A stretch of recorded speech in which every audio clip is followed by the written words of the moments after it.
Dicen que la sangre es más espesa que el agua, pero en los círculos de poder de Madrid, la sangre es simplemente el combustible que alimenta las hogueras de la traición. Mi nombre es Lucía Alarcón y durante 15 años fui el cerebro invisible detrás del Grupo Alarcón, un imperio de la construcción y la logística que mi abuelo fundó con sudor y que mi padre, don Gonzalo, mantenía con un puño de hierro y una visión anticuada. Yo era la hija mayor, la que nunca faltó a una reunión, la que se graduó con honores en arquitectura y economía, la que salvó a la empresa de 3 quiebras técnicas, mientras mis hermanos menores, Mateo y David, se dedicaban a coleccionar coches deportivos y escándalos en las revistas del corazón. En España, la tradición empresarial suele ser un animal terco. En el despacho de mi padre, o decorado con maderas oscuras y cuadros de casa en el barrio de Salamanca, el mérito siempre fue secundario frente al apellido y el género. Yo era la que redactaba los contratos, la que negociaba con los sindicatos y la que preveía las crisis inmobiliarias. Sin embargo, en las cenas de gala y en las juntas de accionistas, mi papel se reducía a ser la acompañante elegante, la hija inteligente que se encargaba de los detalles administrativos. Mis hermanos eran los herederos naturales, los delfines destinados a gobernar, simplemente por el hecho de haber nacido varones. Yo aceptaba ese papel con una paciencia glacial.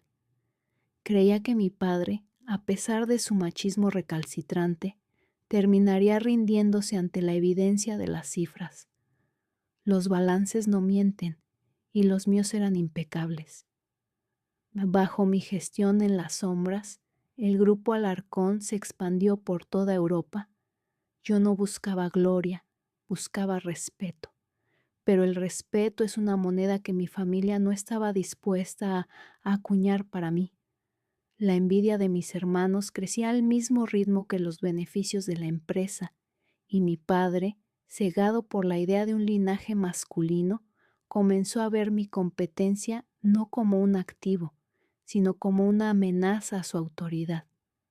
La tensión alcanzó su punto de ebullición durante el 70º aniversario de mi padre. Fue una noche de verano en nuestra finca de Puerta de Hierro, bajo una carpa blanca inmensa y el sonido de guitarras españolas que ocultaban el veneno que se estaba gestando.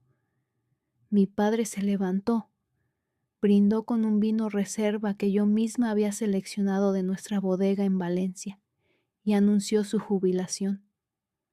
Yo sentí un latido de esperanza pensando que finalmente me nombraría CEO, pero el anuncio fue una bofetada pública. Mateo sería el nuevo presidente y David el director general. A mí, como premio de consolación, me ofrecieron la dirección de una fundación benéfica sin presupuesto ni poder de decisión. La humillación no terminó con el anuncio. Al día siguiente, en la oficina, Mateo y David no tardaron ni una hora en demostrar su verdadera naturaleza. Con una arrogancia alimentada por años de resentimiento, entraron en mi despacho y me comunicaron que mi presencia ya no era necesaria. Alegaron que la empresa necesitaba una visión fresca y masculina y que mis métodos eran demasiado conservadores. Me escoltaron hasta la salida como si fuera una extraña, permitiéndome llevarme solo mis gafas y mis cuadernos de notas. Mi padre no me cogió el teléfono.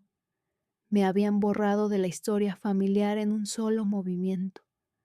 Me instalé en un pequeño apartamento en la zona de Chamberí.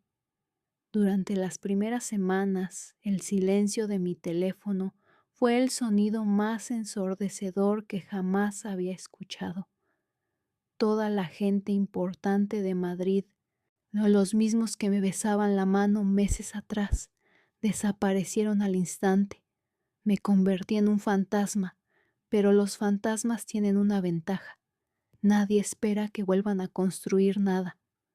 Utilicé mis ahorros personales y vendí las pocas acciones que poseía para fundar una consultora estratégica bajo un nombre que no guardaba relación con los Alarcón, Nova Estructura.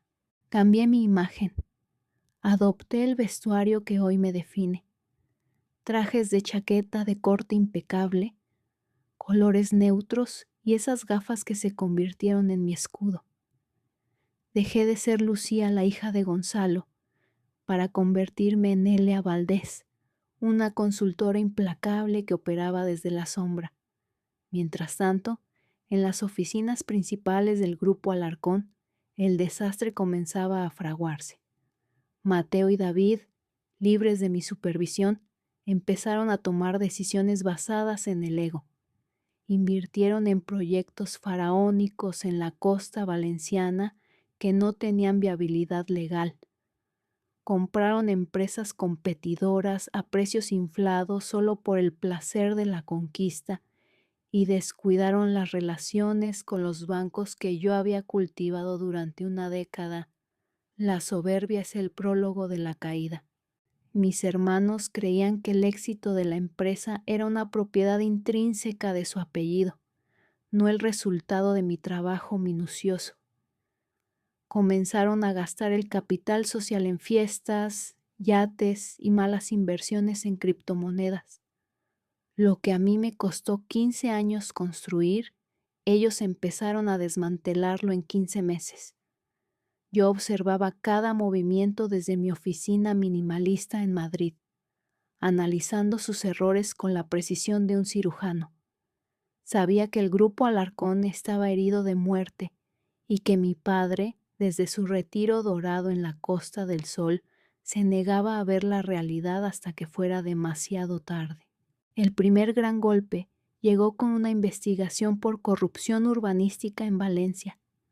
Mateo, en su desesperación por cerrar un trato inmobiliario, había autorizado sobornos que terminaron en manos de la Guardia Civil.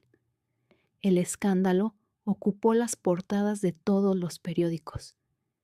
El nombre de los Alarcón, antes sinónimo de solvencia, se asoció de repente con el fraude. Los bancos cortaron las líneas de crédito y los socios internacionales exigieron la resolución de los contratos. La empresa entró en una espiral de pánico. David, en lugar de afrontar la crisis, huyó a las Bahamas alegando estrés por salud, dejando a Mateo solo en el timón de un barco que se hundía. Don Gonzalo tuvo que regresar de su jubilación. El hombre que una vez fue un titán de la industria llegó a Madrid con el rostro demacrado y las manos temblorosas. Intentó usar su vieja influencia para salvar a sus hijos, pero el mundo había cambiado.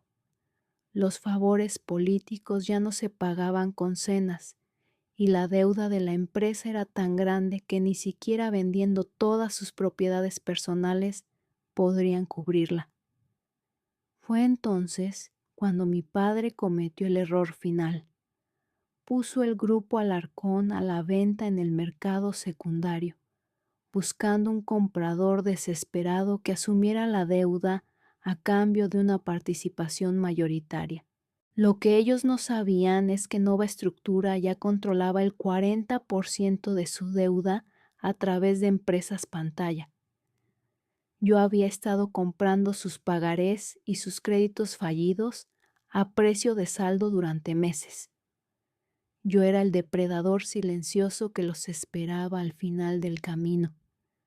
Mi padre y mis hermanos buscaban un salvador, pero lo que iban a encontrar era a la mujer que ellos mismos habían desterrado. La identidad de Elia Valdés se mantuvo como un misterio para ellos hasta el último segundo. El día de la firma del rescate se programó en la sede del Banco de España, un edificio de piedra imponente que parecía una fortaleza de la moralidad financiera. Mi padre llegó acompañado de Mateo, quien evitaba mirar a las cámaras de los periodistas. Ambos parecían derrotados, como sombras de lo que una vez fueron. Se sentaron en la mesa de juntas, rodeados de abogados y auditores. El representante del banco anunció que el grupo inversor mayoritario estaba presente para finalizar la absorción total del grupo Alarcón. Mi padre suspiró, creyendo que al menos el apellido se salvaría, aunque ellos perdieran el control. La puerta de la sala se abrió y entré yo. El sonido de mis tacones sobre el mármol fue el único ruido que rompió el silencio sepulcral. Me senté en la cabecera de la mesa, frente a mi padre, y me quité las gafas con una calma que parecía casi cruel. El rostro de mi padre pasó del asombro a una palidez cadavérica. Mateo se levantó de la silla, balbuceando incoherencias, señalándome con un dedo que le temblaba como una hoja. La mujer que ellos habían echado sin un céntimo, la que despreciaron por no ser un hombre, era ahora la dueña legítima de cada ladrillo, cada camión y cada contrato que llevaba el nombre de la familia. No hubo saludos afectuosos ni reproches histriónicos. Me limité a colocar sobre la mesa el informe de auditoría que detallaba los robos, las negligencias y la incompetencia total de mis hermanos. Les informé, con una voz desprovista de toda emoción, que bajo las condiciones de la absorción ellos quedaban excluidos de cualquier cargo directivo y que sus acciones personales se utilizaban para compensar las pérdidas por fraude. Mi padre intentó apelar a mi corazón de hija, recordándome los domingos en la finca y la importancia de la unidad familiar. Le respondí que la familia Alarcón murió la noche que él prefirió el ego de sus hijos sobre el talento de su hija. Mateo intentó gritar, amenazar con abogados, pero yo tenía pruebas suficientes para enviarlo a prisión por el caso de Valencia. Le puse un documento frente a él, una renuncia total a cambio de retirar las denuncias privadas de la empresa. Mateo firmó con lágrimas de rabia, dándose cuenta de que su carrera empresarial había terminado para siempre. David, desde su escondite en el Caribe, ya había sido notificado de su despido fulminante. Don Gonzalo, mi padre, se quedó mirando el vacío, dándose cuenta de que el imperio que tanto amaba seguía vivo, pero que él ya no formaba parte de su arquitectura. Esa tarde regresé a la oficina principal del grupo Alarcón. Ordené cambiar el nombre de la empresa a Alarcón y Valdés, no para borrar el apellido, sino para marcar el inicio de una nueva era. Despedí a todo el consejo de administración que había aplaudido las locuras de mis hermanos y contraté a los mejores talentos que Mateo había purgado durante su breve y desastroso mandato. Me instalé en el despacho de mi padre, pero lo primero que hice fue tirar los cuadros de casa y abrir las ventanas. Quería que entrara el aire puro de Madrid, el aire de la realidad. Le escuché en silencio. No le dije que lo perdonaba, porque el perdón es un proceso largo, pero le dije que la empresa volvía a ser líder en el mercado. Le mostré las fotos de los nuevos proyectos de viviendas sociales que estábamos construyendo, proyectos con alma, no solo con cemento. Mi padre asintió, llorando en silencio, reconociendo por fin que el imperio siempre estuvo seguro en mis manos y que su ceguera casi lo destruye todo. Fue la última vez que lo vi. Murió 2 meses después, dejándome como única heredera de lo poco que le quedaba, una herencia que doné íntegramente a becas para mujeres jóvenes en carreras de arquitectura. Hoy, cuando camino por la Gran Vía de Madrid y veo los edificios que mi empresa está restaurando, no siento rencor. No siento la satisfacción de saber que el talento no tiene género y que la lealtad debe ganarse, no exigirse por sangre. Mis hermanos intentaron contactarme varias veces pidiendo puestos de trabajo o préstamos, pero mis abogados siempre les daban la misma respuesta. La empresa se basa en la meritocracia y ellos ya habían demostrado su falta de mérito. Los Alarcón desaparecieron de los titulares, pero Lucía Valdés se convirtió en un referente de integridad y éxito. A veces, la gente me pregunta si me siento sola en la cima. Me ajusto las gafas y sonrío. La soledad es preferible a la compañía de traidores. He construido mi propia familia, una red de profesionales leales, amigos que me valoran por mi cerebro y no por mi cuenta bancaria.